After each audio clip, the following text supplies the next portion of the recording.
আমাদের মঈন ভাই বলছেন যে বিএনপির প্রতি এত অনাস্থা যদি করা হয় তাহলে এই যখন রেটিফাই করতে হবে সংসদে আইনসভায় তখনও তো তারা না করতে পারে। কাজেই অনাস্থার জায়গা থেকে বের হয়ে আস্থার একটা সংস্কৃতি বা চর্চাটা বাড়াইতে হবে। এবং আরেকটা প্রশ্ন করি, উনি এও বলেছেন যে এই পার্লামেন্টে আসলে এই যে দ্বিকক্ষ বা এগুলো হচ্ছে না, এটা পরবর্তী পার্লামেন্টটা হবে, যেহেতু এগুলো মানে সংবিধান এই পার্লামেন্টের সুযোগ আছে। এটা আমি যদি সুযোগ দেন আমি বলবো পরে, উনি শেষ করুন। আচ্ছা ঠিক আছে, জি শিশির ভাই। আমি শুনেছি উনি বলেছেন যে রেটিফাই নাও করতে পারে, তখন কি রেটিফাই না করে কোনো উপায় নেই। যদি প্রভিশনাল কনস্টিটিউশনাল অর্ডার জারি হয়, সেই অর্ডার অনুযায়ী যে নির্বাচন হবে, সেই নির্বাচন অনুযায়ী যে পার্লামেন্ট গঠিত হবে, ওই পার্লামেন্ট যদি রেটিফাই না করে তাহলে সেই পার্লামেন্টই ডিলিট হয়ে যাবে, রিপিল হয়ে যাবে, পার্লামেন্টই থাকবে না।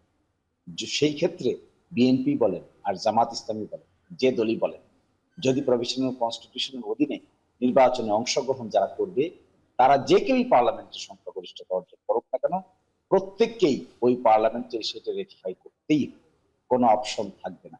কারণ ওই প্রক্রিয়ায় তারা নির্বাচিত হবেন। তারা যদি রেটিফাই না করেন তাহলে যে প্রক্রিয়া নির্বাচিত হবেন সেই প্রক্রিয়াই ইনভ্যালিড হয়ে যাবে।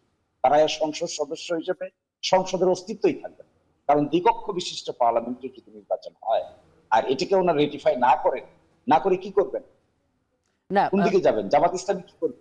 রেটিফাই না করে আবার পুরনো সিস্টেম। শিশির ভাই একটা কথা বলি, যে কনস্টিটিউশন অর্ডার এটা জারি হচ্ছে, মানে একটা জিনিস, কনস্টিটিউশন অর্ডারটা তো কনস্টিটিউশন না, সংবিধান তো না, তাহলে সংবিধানে নাই এরকম একটা জিনিস জারি করা হইলো, জারি করে সেইভাবে মানে নির্বাচনটা হয়ে গেল, এরপরে গিয়ে ওইটাকে আবার মানে রেটিফাই করবে ওই সংসদে, সেই মানে এই ধরনের নজির কি আছে আসলে? একটা জিনিস সংবিধানে নাই যুক্ত করে। অফকোর্স আজকে আমার সমালোচক, আমার লানের ব্রাদার নিজেই জানে বিএনপি গুলো করেছে আগে, মার্শাল ল জারি করে দিয়েছে। একটু পরেই এই আলোচনায় আপনি সংবিধান খুলে দেখবেন। না না ভাই, মার্শাল লটা তো পরে ভাইয়া, শিশির ভাই মার্শাল লটা তো পরে পরে মানে কি বলবো সংসদে রেটিফাই হয়েছে, অ্যামেন্ডমেন্ট হয়েছে জি। অফকোর্স অ্যামেন্ডমেন্ট হয়েছে, বাস্তবায়ন হয়েছে তো তার আগে। আপনি দেখেন ফার্স্ট প্রক্লেমেশন নাম্বার 1 1977, আর সেখানে ফিফথ অ্যামেন্ডমেন্ট হয়েছে 1979। কয় বছর পরে হয়েছে?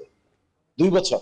ফিফথ অ্যামেন্ডমেন্ট সংসদে এসে পাস করেছে 1977, কিন্তু তার ভোট যোগ হয়েছে, তার প্রবিধানগুলো চেঞ্জ হয়েছে কবে? 1977 সালে। কিভাবে? মার্শাল ল প্রক্লেমেশন দিয়ে, গণভোটের যে বিধান। অর্থাৎ আপনি চিন্তা করে দেখতে হবে গভীরভাবে, শহীদ প্রেসিডেন্ট জিয়াউর রহমান যে গণভোটের আয়োজন করেছিলেন, এই গণভোট কি তখনকার দিনের সংবিধানে ছিল? ছিল না। কিভাবে আসলো? মার্শাল ল প্রক্লেমেশনের মাধ্যমে। এই মর্মে অ্যামেন্ডমেন্ট কবে পাস হলো? 1979। জি জি। আর গণভোট হলো কখন? শিশির মনির, আপনি আর এক মিনিট বলেন, আমরা একটু মঈন ফিরোজী ভাইয়ের কাছে যাব, একদম শেষ মুহূর্তে আছি, আপনি যেটা বলতে চান 1 মিনিটে শেষ করেন। এটা স্পষ্ট। আমি মনে করি বিএনপি এখানে নেতৃত্ব নেওয়া উচিত এই সংস্কারের ক্ষেত্রে, অযথা টেকনিক্যাল জটিলতা যাওয়া উচিত না। ফর এক্সাম্পল, আমি যদি বিএনপি হতাম, আমি বলতাম let's sit together, be agreed, provisional constitution order জারি করেন, আমরা সবাই নির্বাচনে অংশগ্রহণ করি, পার্লামেন্ট গঠিত হোক, আমরা সবাই মিলে রেটিফাই করি, নতুন করে বাংলাদেশ যাত্রা শুরু করব। That should be the proper understanding of the current political solution.